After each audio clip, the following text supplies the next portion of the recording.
aloud with me. Bedtime story.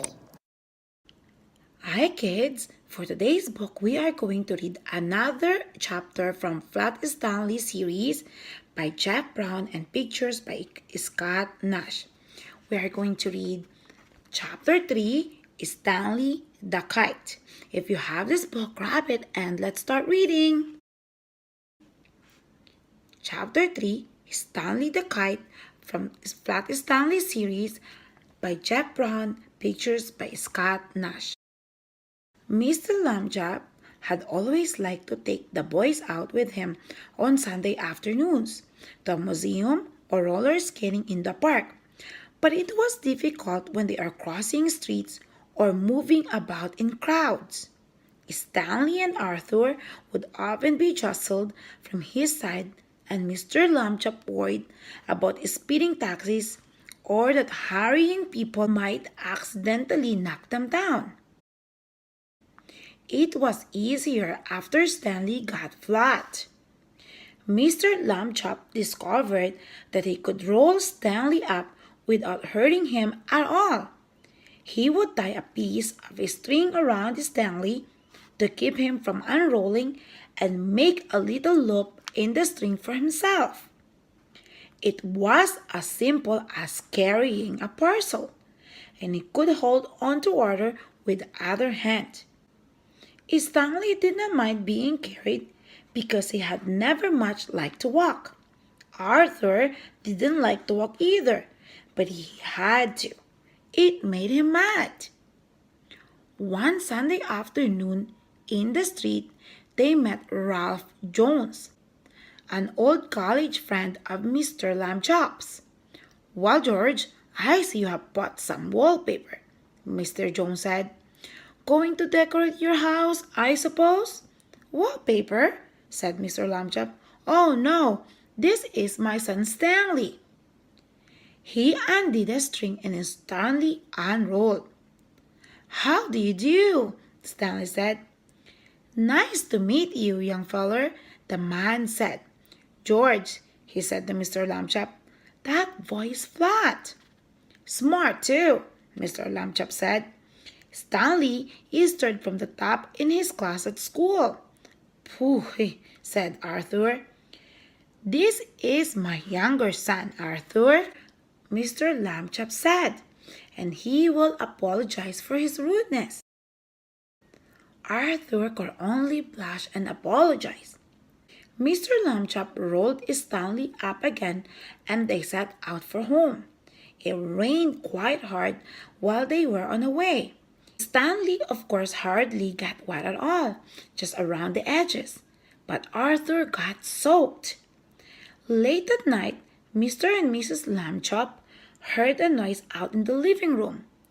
They found Arthur lying on the floor near the bookcase. He had piled a great many volumes of the Encyclopedia Britannica on top of himself.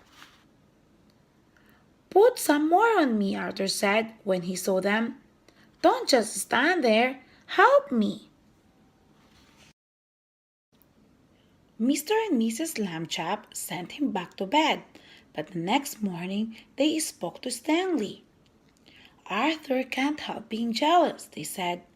"Be nice to him. You're his big brother after all." The next Sunday, Stanley and Arthur went to the park by themselves. The day was sunny, but windy too, and many older boys were flying beautiful, enormous kites with long tails made in all the colors of the rainbow. Arthur sighed. "Someday," he said, "I will have a big kite, and I will win a kite flying contest and be famous like everyone else. Nobody knows who I am these days." Stanley remembered what his parents had said. He went to a boy whose kite was broken and borrowed a large spool of string. "You can fly me, Arthur," he said. "Come on." He attached the string to himself and gave Arthur the spool to hold. He ran lightly across the grass, sideways to get up his speed, and then he turned to meet the breeze. Up, up, up, up went Stanley, being a kite. He knew just how to manage on the gusts of wind. He faced full into the wind if he wanted to rise, and then let it take him from behind when he wanted speed. He had only to turn his thin edge to the wind carefully, a little at a time, so that it did not hold him, and then he would slip gracefully down toward the earth again. Arthur let out all the string, and Stanley soared high above the trees, a beautiful sight in his red shirt and blue trousers against the pale blue sky. Everyone in the park stood still to watch. Stanley swooped right and then left in the long March swoops. He held his arms by his sides and zoomed at the ground like a rocket and carved up again towards the sun. His side slipped and circled and made figure eights and a cross and a star. Nobody has ever flown the way Stanley Lambchop flew that day. Probably no one ever will again.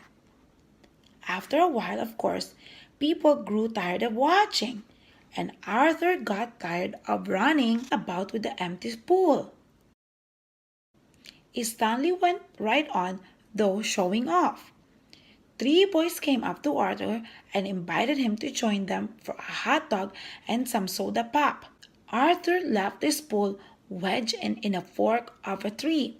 He did not notice, while he was eating the hot dog, that the wind was blowing the string and tangling about the tree.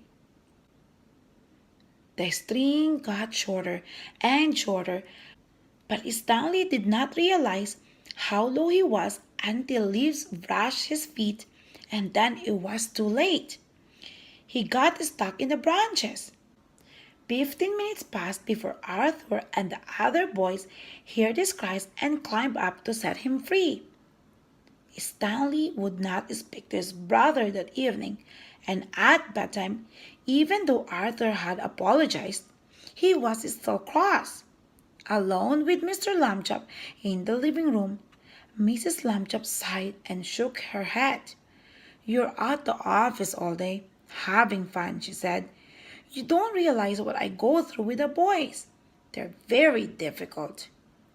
"Kids are like that," Mr. Lambchop said. "Paces. Be patient, dear." The end. I hope that you guys like it and tune in for more Stanley chapter book. And thank you guys for watching and listening. See you next time.